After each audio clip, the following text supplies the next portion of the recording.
So tell me about what happened after that when you went in for Brass Construction 2. Who decided that the records would be just, 1, 2, 3? Was that like a group decision or? Well, go ahead, Mick. I'll be honest with you. I have no idea why we decided to do Well, 1, 2, 3. well, from what I remember, one of our favorite groups at that, also was Chicago, and I think we trying to model it after them at first, you know. Might have been, yeah, makes sense. But that was the original thing that we was talking about, you know. Let's do it like Chicago, and which is the Chicago one, like that. But basically, that's how it came about. All right. Well, the nice thing about that is you don't have to rack your brain coming up with titles every time. You know. So Let's think of a name for the next one. Okay, 4. yeah. The second record had a few more tracks on it. Came out in '76. Brass Construction 2 had the hit "Ha Cha Cha," and what I really liked about this record, and I'll throw it out to you guys, was that it started to show more of the breadth of what you guys could do, because tracks like "The Message" and "What's on Your Mind" show that you guys could, change the tempos. You could do some more vocally and things like that. So talk to me about what went into the process of creating that second record, and who wants to jump in on that one? Go ahead, Mick. Well, creating that second record was going to be very difficult. And it was difficult because after a major hit like Movin, how do you follow up? And be honest with you, in terms of the direction, I think we got a little confused. Even though we spread out, I think at that time, that's my opinion only. I mean, it's not a bad opinion. I think we should have tried to stay a little more in the frame of the Movin to almost get even a bigger hit, even though the second album was a pretty big hit. But you spread out your audience, right? You're gonna isolate just those people who wanted to who wanted more Movin, or that you kind of isolate them. They didn't get what they wanted. They got other things, and which quote unquote could be good, but from a business perspective, and this is all in hindsight now, maybe we should have stuck a little closer to that, because that's when the disco era started to come in, and movie was kind of like the start of that disco era with the long tracks, and but we kind of like branched out because we wanted to show everybody that we were musicians, that we could play, we could do other things, and which was cool. But in hindsight, I mean, I think we should have just pumped out another one like a movie. We should have kept jamming and follow up in those terms. But I'm one of 9, and I wasn't the producer. But yeah, we did some good songs on that second album, but no single that had the impact like Movin. So this is all hindsight, though, Scott. Oh yeah, no, hey. But there were some good songs on there, but Yeah, I remember when I first heard "Ha Cha Cha," I definitely was not as crazy about it as Movin', but I did like some of the other material on the record. So, yeah. Morris, did you feel, or even looking back, do you see it the same way, or you see it a little differently to Mick? Basically the same way, like I said, the jamming we saw. Well, I guess it was chemistry. Everybody's trying to match their first hit. You know what I'm saying? But like Mick said, back then the producing situation, we didn't really have too much control, and that became another problem later on down the road. Because it's one thing, when you grow up in the business, and you have family in the business, and you have the right people guiding you, what the producer's job is, and what's his key point, But at that time, we didn't realize the power that we had. So we didn't really you had too much control, so to speak, of the songs. And certain suggestions came about, that we wanted to do, what's taking heed to. But like I say, there was some good stuff in there. But myself, I felt I wanted to go more funky. The group wasn't funky enough for me, because there was some funk things coming out, which what I mean, like, down south funk, even though we were New Yorkers, I always wanted to go more funky. And so it was kind of disappointing for me there because, we are still labeled as a funk group. But we didn't have that, after coming off a tour with Parliament and hearing the gaps and hearing that, that's what my mind was. And that's what my feeling, that's what my heart is, you know what I'm saying? So to me, I felt like it was going up to more that direction when we started to get up, do songs like Get Up to Get Down and, um, and stuff like that. And, How Do You Do, those rhythmic songs, just Yeah. You're talking my language there. yeah, you just want to funk, that's what I really want to go. But we wasn't as funky. We started getting funky though, you know what I'm saying? We starting to get real funky. Yeah. And and then, when it started getting funky, little things started dying out, music started changing, Yeah. So when you say the producers, are you talking mainly about Randy Muller or Jeff Lane or both? both, both, basically both. Yeah. I mean, of course, it started out, I don't know how much of the history but it started out, with Jeff Lane up to, the sixth album. And then, we wound up with Randy from there on. And Randy was mostly doing the arrangements also, or did you guys chip in any of that? Well, after a while, after the first couple of albums, sometimes we would test songs out, uh, rehearsals. Sometimes we do other songs in jams, and we get arrangements or what have you. Then we'll put them, we'll add them into the mix, you know. Sometimes we would do some songs that wasn't recorded on our live shows, you know what I'm saying, as a jam, you know what I'm saying, and take a piece of that song and add it in, you Right. know.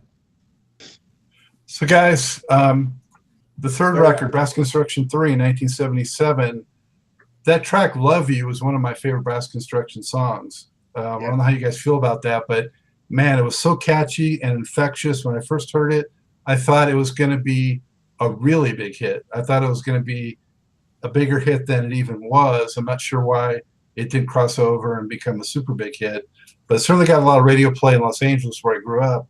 And it was kind of different because really the guitar was out front. Can you talk to me about the making of that song and what you remember about the third album?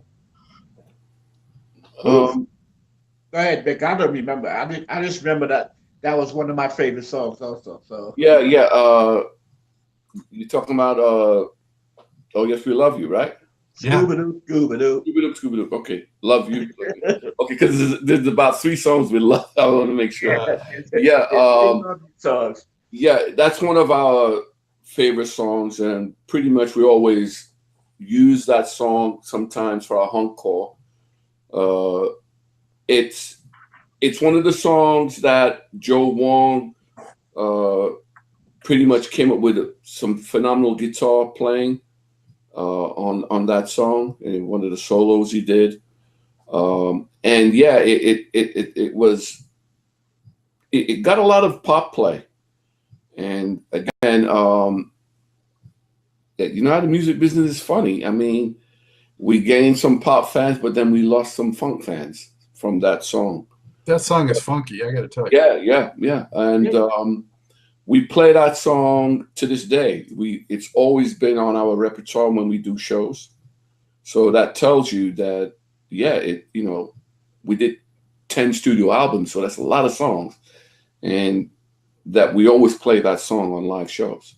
So, yeah, I think it's a great song. How we came about recording it. Again, when we submitted songs, to the producers, at that time, Jeff Lane, there's usually 8 songs on a song and an album. And we might submit 20 songs or 30 songs. So it's, the producers pick the songs. And that one was picked. I think Muller liked that song too. So that's how we got in on that album. But definitely different song. I think the key to the song was the guitar playing. I think that made it stand out. The changes, the solo, and the catchy line. Oh yes, we love you. It's a good song. It's a great song. It was uncharacteristic in that it was like the length of a pop song. It's only 3.5 minutes. Exactly. Right. I think it might. Who knows? I mean, I don't want to get into Jeff Lane's head or Sid Moore, the managers at the time, but they always wanted to try to cross us over, and maybe that's what they were thinking. It's a great crossover song. I think also is even one of Randy's best vocals too. Yeah, that too. Yeah. You get a strong vocal on that. I got a little story to share with you guys, and that is around that time, Brass Construction came to play the Roxy on Sunset Boulevard. I don't know if you guys remember that experience. Yeah, I remember. Okay, I had my ticket to go see you guys, and right when I was getting ready to do that, I got a horrible flu, like 102 fever, and I was too sick, and I had to give the ticket to a friend. It was one of the hardest things I ever had to do. I've almost never missed any concerts, and I missed it. And I heard from that friend that you guys just blew the roof off that place. And then the topper was he had one of those cool white Brass Construction helmets. Yeah, like, oh man. So yeah, we would give out the helmets and stuff. Yeah, we always have them, around, I'll tell you what, man, I have some left. I'm gonna give you one. You see if I got one. Wow, what is that? 31 years later? No. We still have them. We still make them. We still give them out. Oh, okay. But I'm saying for me, that's like, it's 40 years or something. Wow, that'd be something. Yeah, we give them out at all the shows. We still. Oh, there it is. Yeah, there he's got it. People who make it. That's great. And we do white ones and yellow ones and different colors now. Very cool. Now that record, you guys also had "Wake Up," which was "Wake Up World," different kind of track. But you know what? I like that track. I think it showed that you guys could do slow and still not, for lack of a better term, sort of sell your soul. Right. We tried to be versatile. We have a lot of different types. Wake Up World is, I mean, we got a lot of compliments for that in terms of shows. A lot of people want us to play that. But again, I mean, sometimes the problem we have when we do live shows that we've accumulated so much material now, over the course of 10 live albums, it's hard to pick. You can only put a certain amount of songs in a show. Sure. But the songs that you come up with, Scott, are definitely bring back memories. Yeah. You did your homework there. Well, it's a lifetime. I noticed also on that one, Mick, you have a writing credit for Top of the World. Is that the first writing credit that you got? I've written a few songs for Brass Construction, but that did pretty well on Top of the World. Me and Joe Wong, Arthur Wong, wrote that one. But I did a few of the songs, on different records and so on and so forth. But in a large group, there's always there's only a certain amount of songs getting an album, so it's always difficult to get your songs on, and you have to go by what the producers say. But they love that one, top of the world. Yeah. You were saying before, Morris, that some of the tracks tunes came out of sort of jamming, which happens a lot with bands. When that happens, does it get kind of dicey deciding who gets the writing credit? Well, that was the big problem. One of the problems, and it seems like now we're getting into the meat of this interview, where the truth and rhythm is really about to come out now. The colors about to show, because that was the thing with Movin. Okay, we all was supposed to get writers credit for Movin. Okay, Randy got maybe 50%, and he wasn't even there. You know what I'm saying? So so we supposed to. There's lines where I used to jam on the piano, just plucking with, I find up it's in a song and I don't get credit for, so but basically what we used to do is a couple of guys get together and start jamming their songs and then present it. That's the only way basically we would get credit. We had stopped basically jamming, like, okay, come on guys, let's make a song all together. We never really did that. So a group of guys would get together, whoever had an idea, you bring it to, one of the guys in the group, and he helped you out with it, or he helped you put it down, and he would get credit, But that's how we worked later on, after like, from the third album on. Mm-hmm. What would you describe the atmosphere like when you guys were in the studio at the height of your success? Was it real, like a lot of joking around? Was it all business? What was it like? Ooh, at times it was joking, at times it was all business. It was a mixture.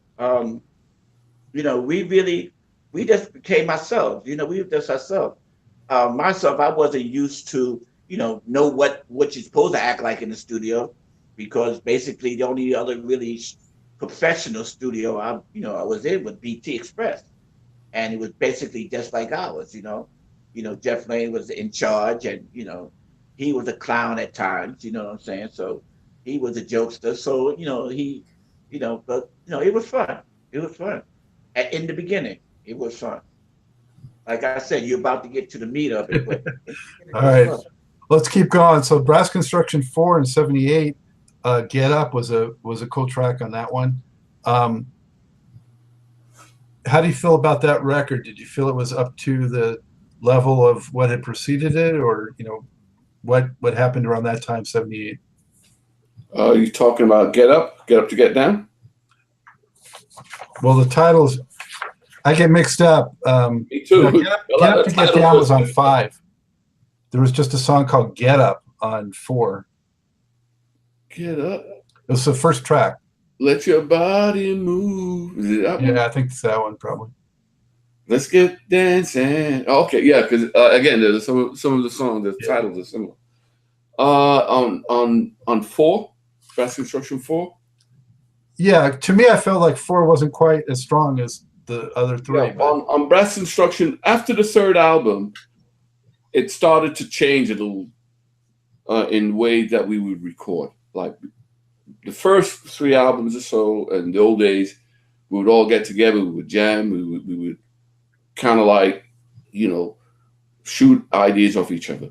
What started to change is that guys would just write a song, and I'd present my song in terms. So Randy would just write a song and then I'd present my song. He didn't really, bounce it off the guys that much at that time. You eventually do, but less collaboration. Right. Before we always bounce the songs off each other.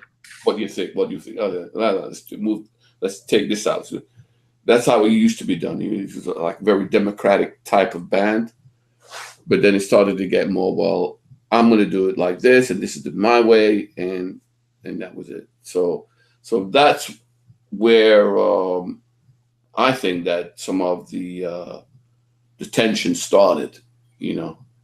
As being a musician, you want to musicians like to be included in the creative part source of the projects.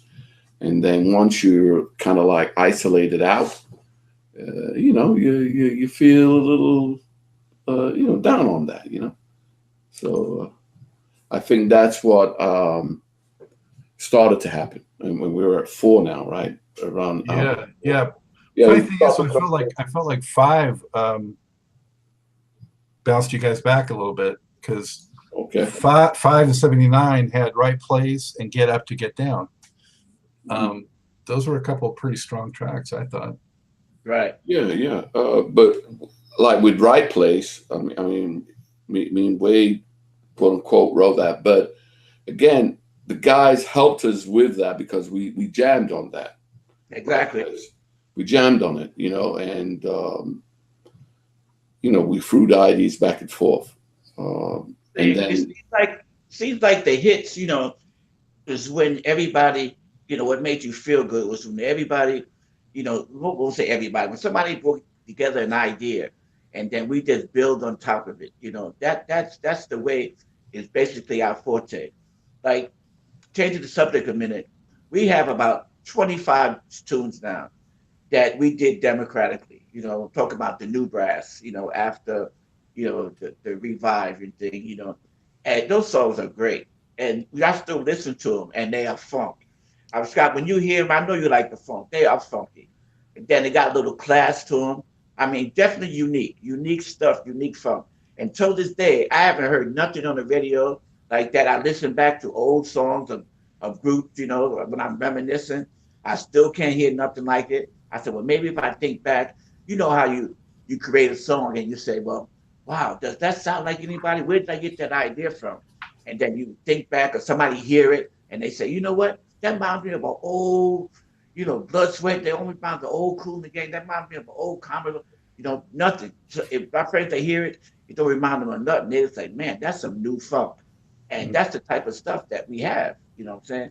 But that's the type of stuff that we would have created if we would have kept that same path, of guys collaborating. Because back then, the guys were growing. We were growing into ourselves.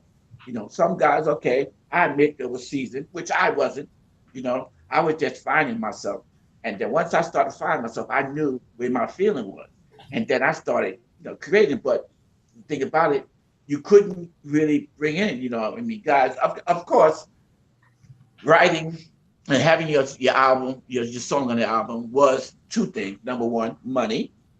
And number 2, popularity, And of course, I like both of those. But in order to compete, trying to get in, I just said, like, you know what, later for it. This is myself personally, you know what I'm saying?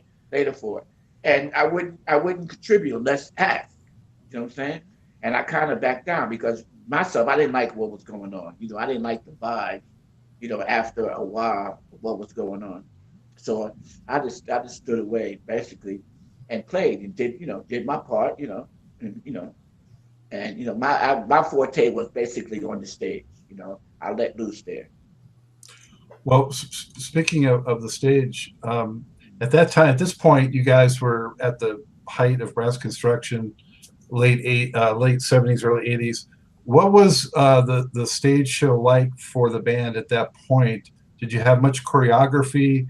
Did you headline some shows where you play full sets, or did you play more constricted sets? What was going on at that time for your touring? Touring, we was always considered a very good band to come and watch when we toured, because we have a lot of energy. We have different skills within the band, that can be put out there and can be featured.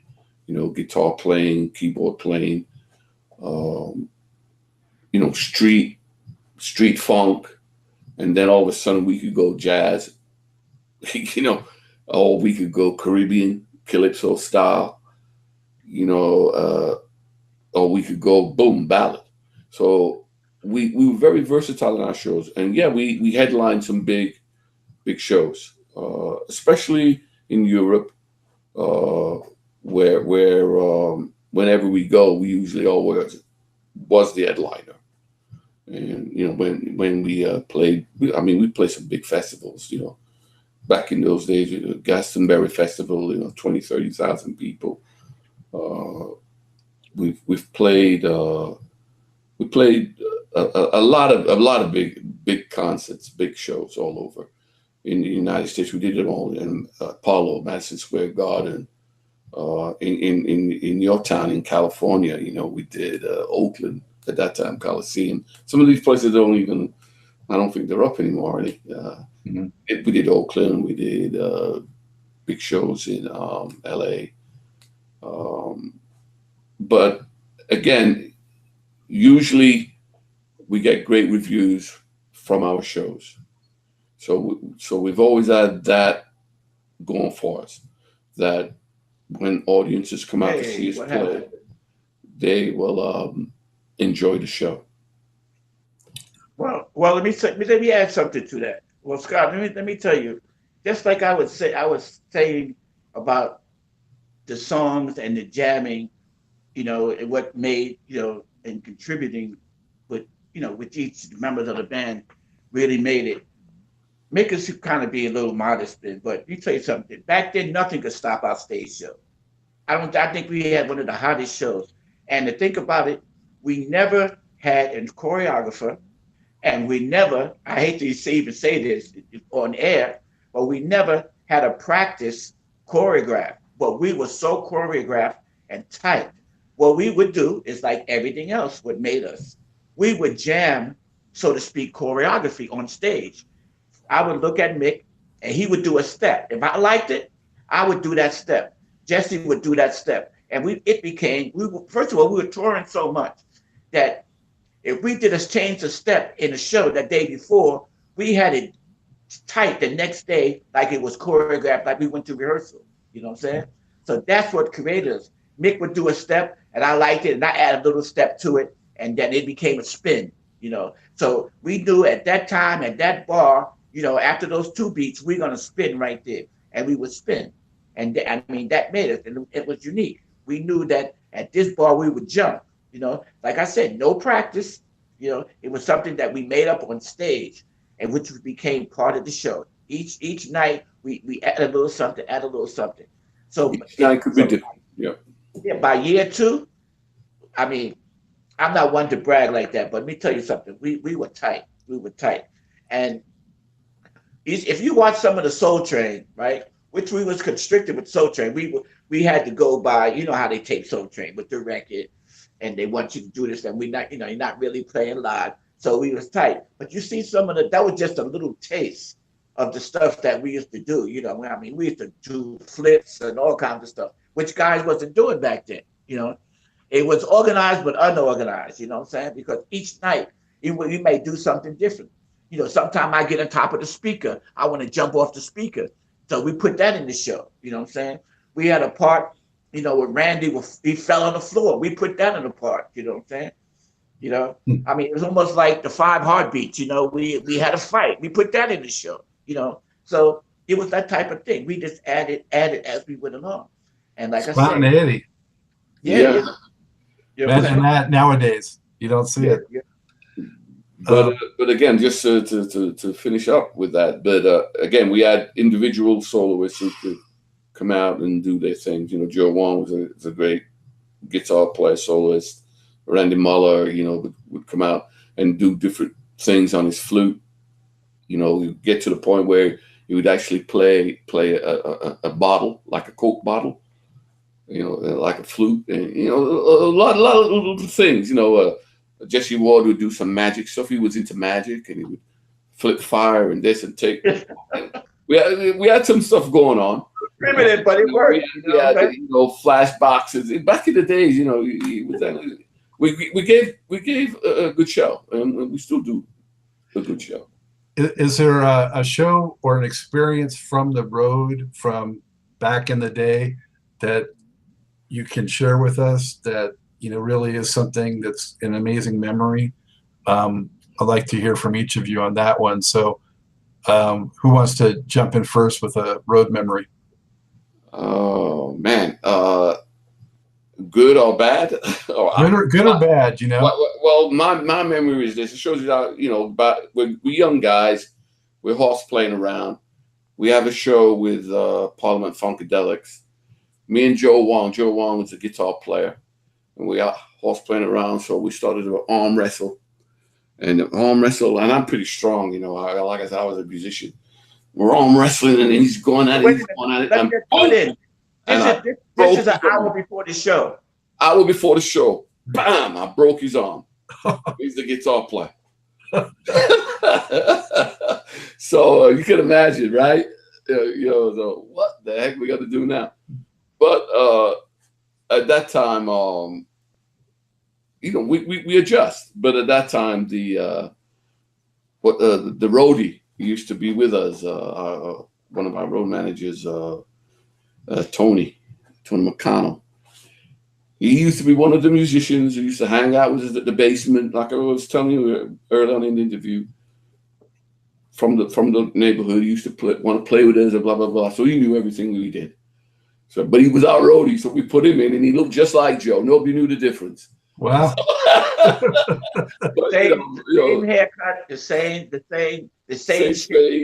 We just didn't give him the solos and stuff, but it was like that always sticks out in my mind, and there's been some other crazier stuff. That's pretty crazy. Morris, do you remember something else that was unforgettable? Well, it's a few things, but one of the things that really, one of the shows was in New York, not Madison Square Garden. That was Fife too, but it was at Shea Stadium. You know what I'm saying? And they had all these bands, and it was like amazing. The Commodore, Shaka Khan, the Isley Brothers. Oh man, it was a big show. It was something like 50 older. Well, he overbooked the stadium, and they were looking for him for insurance purposes. But it was like 50-something thousand people. It was crazy, and maybe not particularly us, but I remember that whole show. It was just amazing, and that was our first big show in New York also, you know what I'm saying? So it felt good, to be to say and to be in a big stadium like that, which was one of our biggest crowds. I think that was our biggest crowd, except for the Glastonbury Festival, which was about 300,000 people, back then. But I think that was one of our biggest concerts. That's the one that stick out in my mind. There's other little things, there's other little shows, that we did that, but that's the one that comes to mind right away. That's so particularly there, you know what I'm saying? Wow. Did you guys do any TV besides Soul Train? Yes, we did TV shows. We did pretty much at that time when we did Don Krishna rock concerts. We did You Could Jump in Price. We did pretty much all the TV shows. That was American Bandstand. Exactly. We did American Bandstand. We did some English shows. We did the Top of the Pops. What's this other guy? We did what's the talk show? Mike Douglas. Mike Douglas. There you go. Yeah, we did some TV shows. We did that circle. When you have a number one record, you get a chance to do that. We did stuff with Disney also. We went to Disney to play at that time, and they had one of the kiddie shows. I can't remember exactly what it was, but it was a lot of kids. And I think it was Slime Indio and all. I forgot what show that was, but it was on TV. You did a kids program? Yeah, that was crazy. Yeah. I don't remember what that was. It was a Disney something back then. They were just starting out doing TV stuff. Yeah. Now, back to the records on Brass Construction 6, which got you guys into the 80s. I was looking at that, and I didn't see Randy's name anywhere on the song credits. What happened at that time with the group? Good. All right, you start that one off. Well, listen, that was basically Jeff Lane's last album as producer and and definitely manager. And Randy kind of knew it. He felt out, they fell out. Him and Jeff Lane fell out, and he felt that he wasn't going to contribute nothing, no more albums, no more songs, to Jeff Lane. So, Scott, you know the business. You might know it better than us. The songs mean money. The publishing. You know what I'm saying? Jeff Lane owned the publishing, so that means Randy's songs would go to Jeff Lane as publishing. And he basically felt like he wasn't giving Jeff Lane nothing else. And maybe he felt like he wasn't giving Brass anything else. At that time, we didn't know at that time. We just knew that it was basically Jeff Lane. And at times we thought it was us too, but as we realized that at future shows that we wound up going in a deal with Randy Muller, with production. But basically, that was the problem right there. You know what I'm saying? Your song "Do Ya" though led off the record, right? Yes. Well, and they're talking about the what's his name, War. That's the harmonica player from War that's playing. Lee Oscar. Lee Oscar. Yeah. Yeah. That's playing. Now, which one of you modeled that cover for Six? It wasn't me. It was really me. I knew that buff guy had to be one of you. Yeah, I wish I could get that buff. That was a mystery. Mystery. So you guys came back, and you could tell there's definitely a change because for the first time you had an actual album title with Attitudes, right? Yeah. Right. And it was on a new label. So a lot of changes went on then, and no Jeff Lane, Randy back in the mix, and how were you guys feeling about things then? Did you feel like it was a fresh start? Going back then, we thought it was going to be a new start. We had went through some issues with the band back then, in terms of the direction. So it came out that Randy Muller was the producer. He got the title producer. So it was pretty much up to him what was going to be on the records and not going to be on the records. And yeah, I mean, I would have to say that he kind of like took that over. He wanted to go into more like a synthesized type sounds, that back then, the synthesizer and this and do more experimentation with guest vocalists and that type of stuff. So at that point, after 6th, 7th album coming up now, different name, you say, let's give it a shot, let's see what happens. So you get on board. That was my perspective of it, Well, Can You See the Light did pretty well. Right. It was a good song. Good song. Attitude was another one. Right. Attitude did pretty good too. We got more involved in it in terms of trying to develop a newer sound, because that was the whole thing. Is we gotta change. We gotta develop a new sound.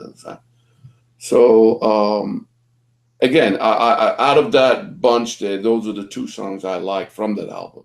Yeah, you and me both. And that was, that was it for me in terms of, if we wanted to expand, we should kind of like keep it in that frame of mind, because now you're talking about rap is in now. Yeah, it's a different, and me personally, at that time I was doing a lot of house music, with another partner of mine, DJ Animal, and I was clubbing and trying to promote songs, with a small label called Sleeping Bag Records. This doing that dance music. So me personally, I said, okay, guys, I'm with you all the way. But my interest was trying to develop my own thing at the time. That's just me personally. Well, and around that same time, I know other associate acts, at least with Randy. I'm not sure if you guys were involved with them at all. Was Sky, who was on the show. I had the ladies, and also Solomon Roberts was on. So, and I think Cameron, did Randy have another group called Cameron? Yep. Yeah. So those things were jumping off. Morris, did you have any involvement in any of those things? No, not at all. I mean, not involvement with, recording, of course, the girls probably told you the story of how we met, how they got into Sky, and, they was part of, Brass, and, basically, Jeff Lane didn't like him per se. And then, then with Saul, they put together their group. That's their story, you know what I'm saying? But we didn't actually have any too much involvement with that because Solomon and Randy wanted to do their own thing. That was at the time where things started to get kind of rough, with the relationship with Randy and and Brass. So he kind of kept that little distant, And at that time, for transitioning from Jeff Lane to Randy, that was the time that in a normal sense, I would have stepped off, or the average person would have stepped off. And like Mick said, he started doing his own thing. I started doing my own thing. So not everybody, a few guys started doing their own thing. A couple of guys backed out, which Wayne Paris, he just walked out. He said, listen, I'm going back to finish my school and, become a technician. He did that, Wade Williamson, did a few things around, but he was out. But I said, listen, if I get out, they're gonna have to put me out, you know what I'm saying? So I stayed around, for the live performances, basically, you know what I'm saying? I didn't like going to the studio, didn't go only when that needed, you know what I'm saying? I barely was doing some vocals, here or there. Only time they would catch my vocals is when we there and they doing horns and they said, okay, let's add a vocal in, because it wasn't fun. I didn't like that whole Randy production situation. I tell it like it is, Yeah. It shouldn't have happened, but we let it happen, and and till this day, it became it's a problem because Randy became a problem, with that situation. And so, but to let us into his other projects, there's only a few guys, that he let in that door, you know what I'm saying? Yeah. So it's a shame. It sounds like you guys kind of became more like you were integral group members, and then you sort of became like almost like hired guns later on. Yes. Yeah. But yet the hit songs kept coming for the band. I mean, in '83, Conversations had "Walkin the Line," right, and did pretty well. Yeah. So I guess you guys must have had some mixed feelings about that. That I don't know. How'd you feel about that? Well, no, the songs was good. Like that's one thing that I would always give till this day. Like I said with Randy, being talented. If he had something good, it was fine for me. It's better for me. You know what I'm saying? And those songs, the two songs you mentioned, I've liked them a lot. You know what I'm saying? And I thought they were fine, songs.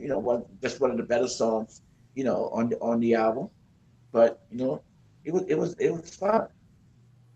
And I mean, even with and Mick talked about this, the way sounds and music was changing then, with all the synthesizers coming in, Yes. and so many of the B acts dropped their horns, and they were using the synthesizer horns that Prince really pushed with the Minneapolis sound, which worked great for him.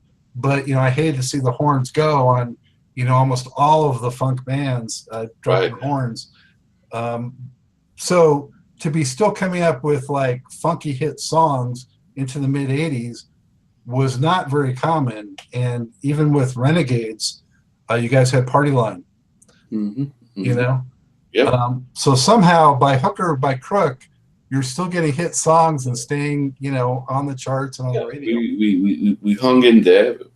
Again, how many years is it now? We came from 75 and we're up to what now? 10 years later? Yeah, it's a 10-year run, 75. Yeah, right. So we're older now, and we just decided to get along just to get along. So when time comes for us to play, we would go in the studio, do our thing, add what we wanted to add, and then we let at that time Muller do his thing. That's basically what's my push on it. I mean, Price can speak for himself, and the other guys may want to speak for themselves, but we were still coming up with some good songs, and I think that if we'd have just try to move with the changing of the times, it might have been better. But again, I wasn't the producer, so yeah. But that's it. Yeah, we started to come up with a few chart toppers, and we're already on Brass Construction 7 or 8 or whatever.